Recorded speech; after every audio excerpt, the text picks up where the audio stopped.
masuknya uap makanan ke hidung dapat membatalkan puasa. Ini juga tidak ya, tidak membatalkan ibadah puasa seseorang. Kenapa? Karena kan uap ini ibaratkan udara, angin.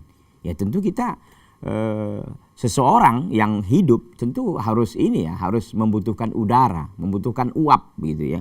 Mungkin ini pertanyaan memang sering ya di masyarakat itu. Sampai ini kelompok orang-orang yang sebenarnya dalam tanda petik ya gulu, berlebih-lebihan begitu. Sehingga ini juga, tapi ini menarik untuk kita angkat karena memang banyak masyarakat yang terkadang karena mungkin ya pemahaman agamanya kurang, mungkin dengar-dengar dari orang. Ini kadang-kadang kan yang membatalkan puasa ini kalau di masyarakat awam itu banyak sekali yang sebenarnya tidak membatalkan, tapi menurut mereka membatalkan. Entah dari mana dasarnya, ini yang tidak ada ya. Jadi para ulama sudah menjelaskan bahwa hal seperti ini tidak ada masalah ya.